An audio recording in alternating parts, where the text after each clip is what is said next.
It was you, wasn't it? Ethan Cross's jaw tightened, and his hands trembled slightly, enough that the crystal glass in his grip wobbled.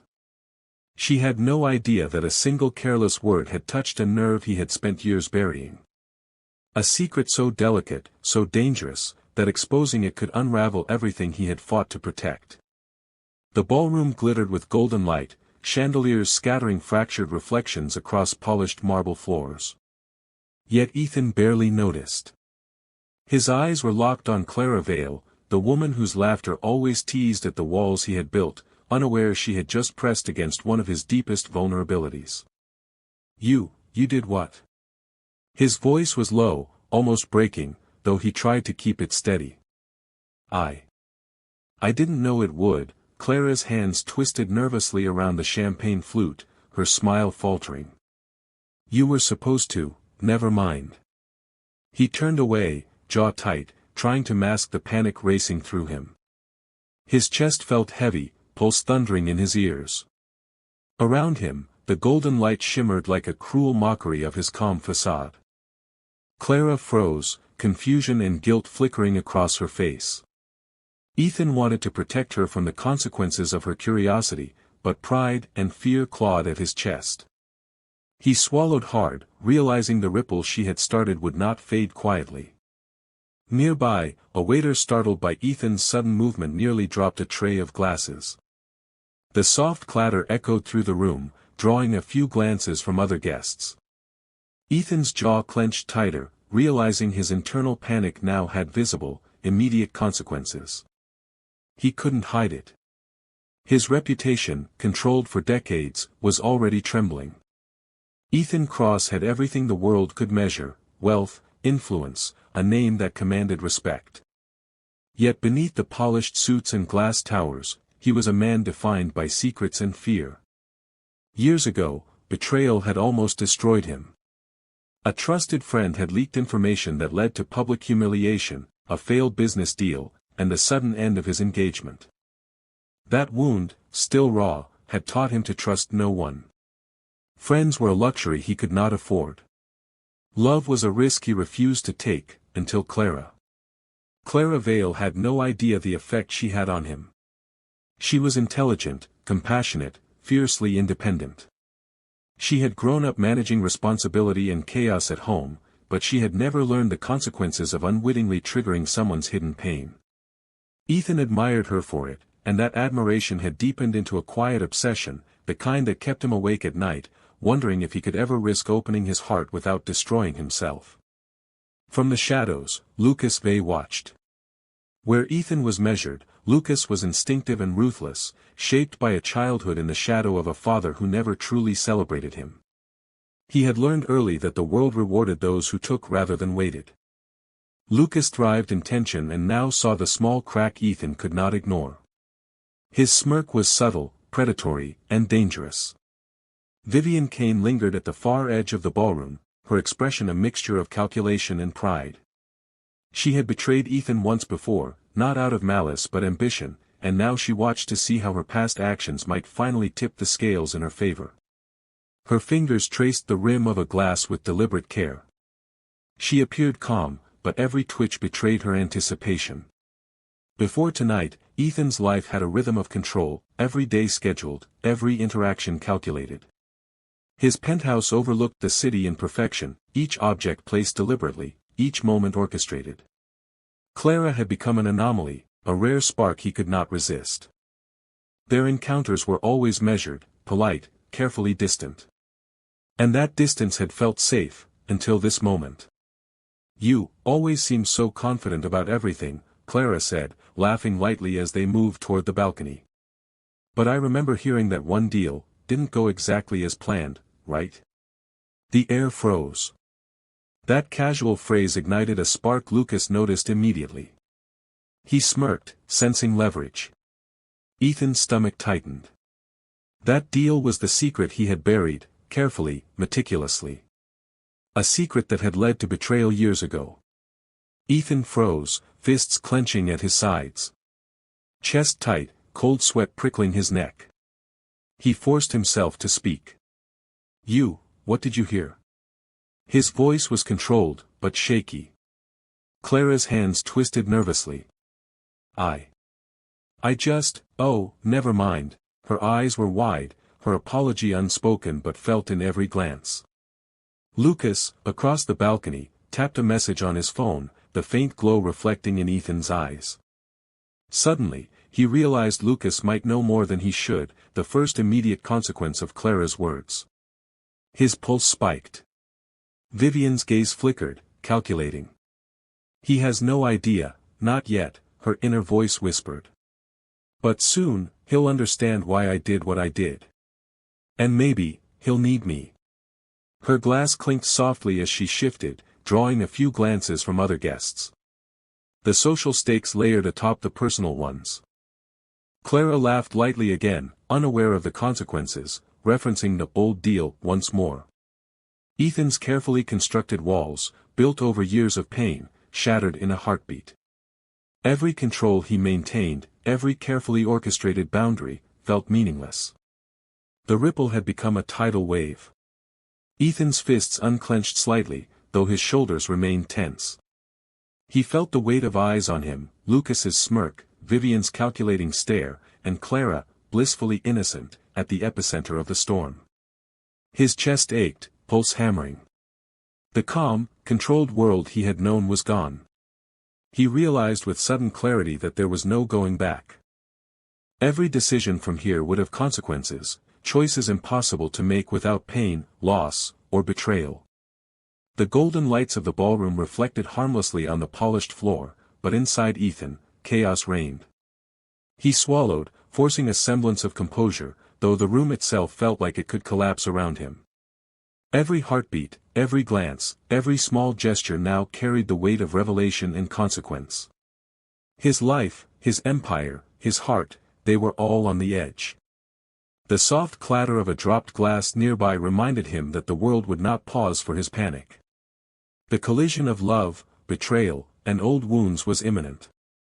Tonight, nothing would ever be the same. If you're enjoying this story so far, take a moment to like the video and subscribe. It really helps the channel grow. Now, let's continue. It was night, and the city outside Ethan Cross's penthouse glowed like a monument. Inside, only one lamp burned, its warm halo unable to touch the shadows clinging to the corners of the room. Ethan stood barefoot on cold marble, phone in hand, rereading Lucas's message until the words blurred. You don't get to rewrite history, Ethan. But you can watch it repeat. His jaw tightened. His shoulders stayed square, billionaire posture perfectly intact, yet his heart hammered so hard it felt like it might bruise his ribs from the inside. He hadn't heard that tone in years, not since the scandal he had paid the world to forget. The elevator chimed softly. Ethan didn't move. The doors slid open, and Clara stepped out, framed by the penthouse lights behind her like something unreal. She held her coat around herself as if the room were colder than it really was. You left my calls on read, she said quietly. Her voice wasn't angry. That was worse. He turned slowly. I was busy. Her eyes flicked to his clenched fists, to the untouched glass of whiskey on the counter. No, you weren't. Silence stretched until it hurt. I just wanted to make sure you were okay, she added, softer now. You disappeared last night. He looked at her and felt something inside his chest crack, not open, crack. Like a fault line he'd been walking over for years without noticing. I'm fine, he said. The lie tasted bitter. She stepped closer, searching his face. You keep saying that, but your eyes say something else. You look like you're waiting for the ground to give way. His phone vibrated again. He moved too fast, turning away, hiding the screen like a guilty reflex. That was when she knew. Who is it? She asked. No one. She laughed once, hollow. You're doing it again. He inhaled sharply.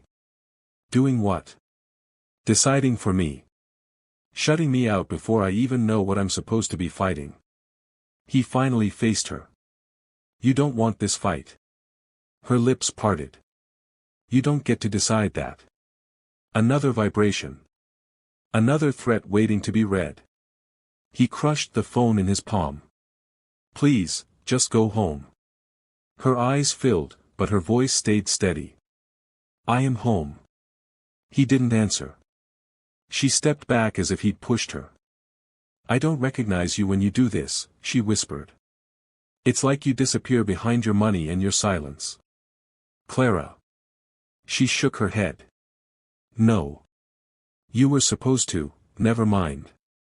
She turned, the elevator doors sliding closed between them like a final word.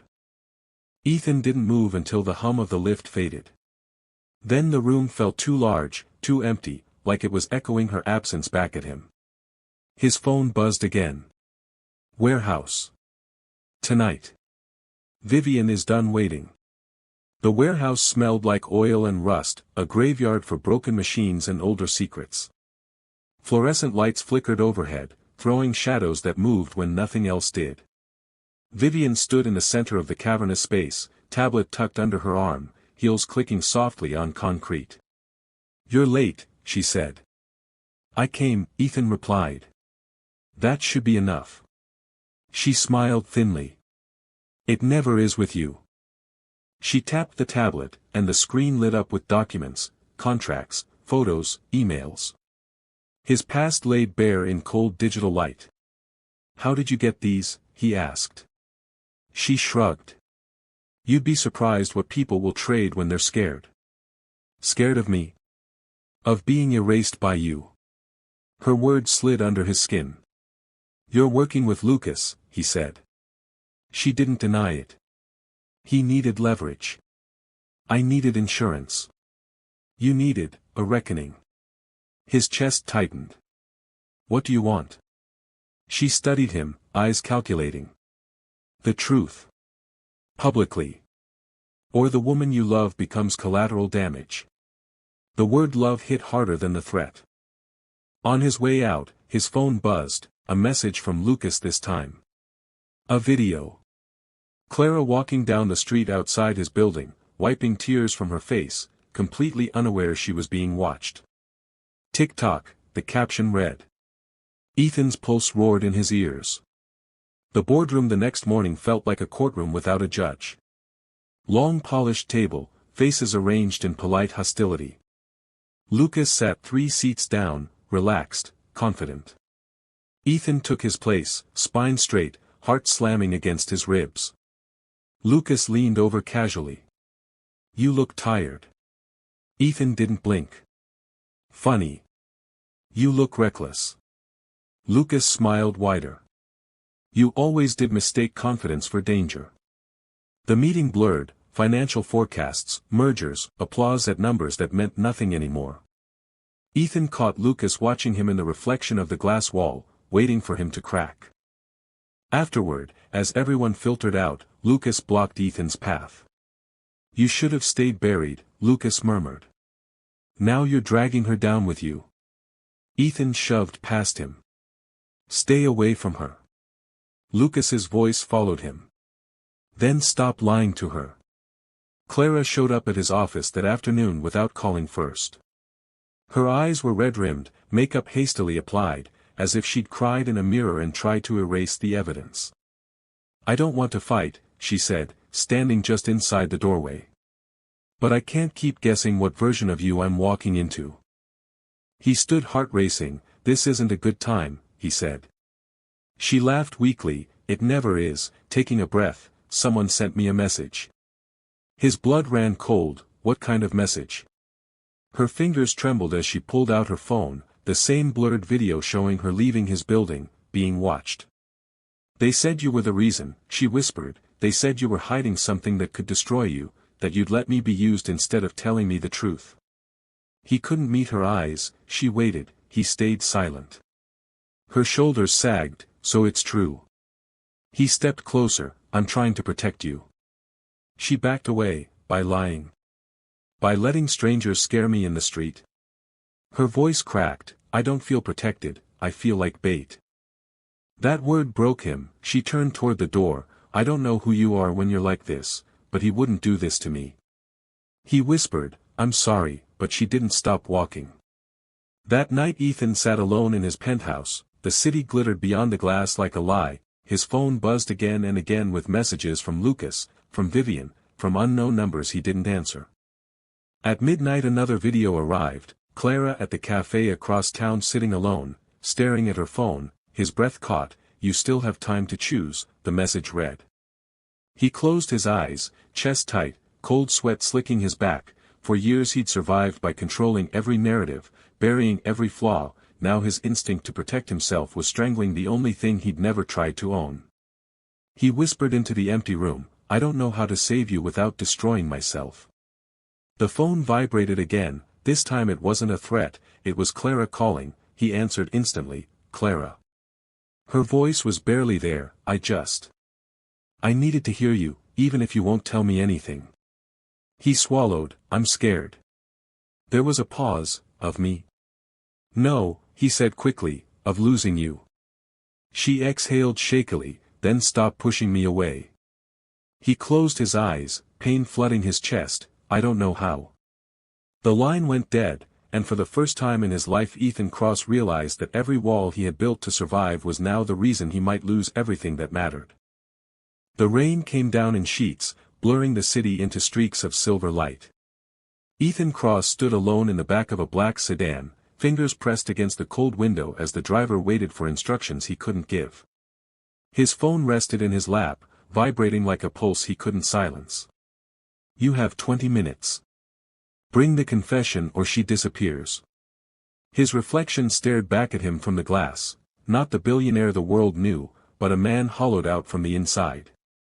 His jaw was set, his shoulders squared, but his breathing was shallow, ragged. He whispered, "I won't let her become the price of my fear." The rain came down in sheets, blurring the city into streaks of silver light. Ethan Cross stood alone in the back of a black sedan, fingers pressed against the cold window as the driver waited for instructions he couldn't give. His phone rested in his lap, vibrating like a pulse he couldn't silence. "You have 20 minutes. Bring the confession or she disappears." His reflection stared back at him from the glass, not the billionaire the world knew, but a man hollowed out from the inside. His jaw was set, his shoulders squared, but his breathing was shallow, ragged. He whispered, "I won't let her become the price of my fear." Clara sat alone at the cafe where he had once promised to take her on their first real vacation. Golden hour light streamed through the windows, painting her in warmth that didn't reach her eyes. Her hands were wrapped tightly around a cup of coffee that had long gone cold. Her phone buzzed. Unknown number. "If you value your life, don't tell Ethan where you are." Her chest tightened. She looked up instinctively, scanning the room. Every stranger felt like a watcher. Every shadow felt intentional.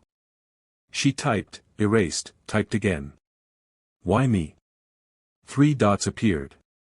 "Because he won't choose himself this time." The sedan screeched to a stop outside the derelict riverfront factory. Harsh fluorescence spilled through broken windows, casting the building in a sickly white glow. Ethan stepped out, coat already soaked, heart racing so violently his ears rang. His phone rang the second he crossed the threshold. Vivian's voice purred through the speaker. "You're early." "Where is she?" he demanded. "She's close enough to hear your confession if you raise your voice," Vivian replied. "So choose your words carefully." Inside, cameras were mounted like unblinking eyes, corners, rafters, ductwork. A stage, waiting for its final act. Lucas emerged from the shadows, clapping slowly. "You always were dramatic." Ethan didn't look at him. "You wanted the truth. You're getting it." Lucas gestured to the cameras. "Then start talking." Ethan's throat burned. His heart slammed so hard it hurt to breathe. He stepped into the light, shoulders tense, fists clenched so tightly his knuckles were bloodless. "My name is Ethan Cross," he said, voice shaking despite his effort to steady it. "And the story you know about my rise is a lie." Vivian's sharp intake of breath echoed faintly through the speakers. He swallowed, eyes darting instinctively toward the door where Clara was being held, unseen. 10 years ago, I signed off on a financial maneuver that destroyed hundreds of families. It was hidden under shell companies and legal smoke, but it was real. And I let my best friend take the fall for it." Lucas stiffened. "I didn't just survive that betrayal," Ethan continued. "I became it." Lucas surged forward. "Turn it off." But it was already too late. The feed had gone live.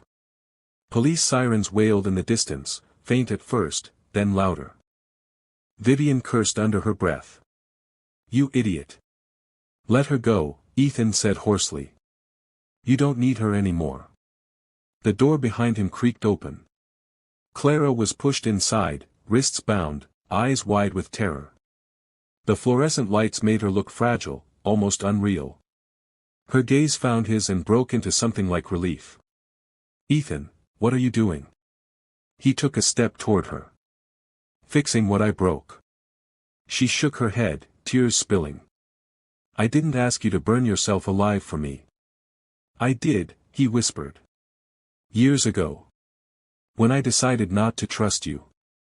Lucas lunged for the cameras, ripping cords from the wall, sparks flying as phones were already raised around the room. Workers, guards, anyone with a signal becoming a witness in real time. Vivian moved fast, grabbing Clara's arm and pressing something cold and metallic against her ribs. "Another step," she warned, "and I remind you what loss feels like." Ethan froze, his heart slamming so hard he thought he might collapse, cold sweat soaking his back as the room seemed to tilt. I don't know how to save her without killing myself," he said brokenly, "but I'm done choosing fear." And then he dropped to his knees, the movement shocking everyone, his voice coming out hoarse. "Let her go, I'll stay." Clara sobbed. "No, Ethan, don't," as police lights flared through the broken windows, blue and red slicing through the white glare and flooding the space with chaos.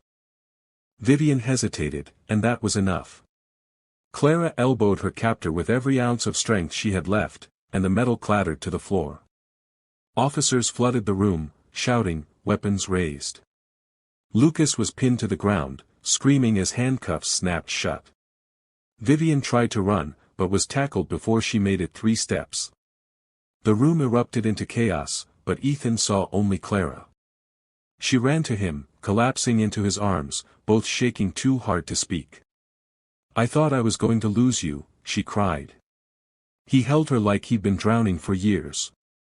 "I should have told you everything before it cost this much." Months later, the penthouse stood empty. Ethan packed the last of his things into a cardboard box, sunlight flooding the room where shadows had once lived. His phone buzzed, reporters, lawyers, people who had once bowed now begging for statements. He silenced it. Clara stood by the door, watching him. "You don't have to lose everything," she said softly. He set the box down. "I already did. And somehow, it feels like the first honest thing I've ever owned." She stepped closer. "What happens to us?" He hesitated. "I don't know who I am without the armor. But I want to learn. With you. If you'll let me." She reached for his hand. A small coastal town, far from glass towers and flashing cameras. Ethan worked at a dockside office now, no security detail, no assistants. Just sunlight, salt air, and a version of himself he didn't recognize yet. Clara watched him laugh with a fisherman, something he would have once considered beneath him. She whispered, smiling through tears, "You're finally here." And for the first time in his life, Ethan Cross wasn't guarding his heart. He was living with it wide open. If Ethan and Clara's journey stayed with you, hit that like button and subscribe. Share your favorite moment in the comments. I'd love to hear which part of their story touched you the most.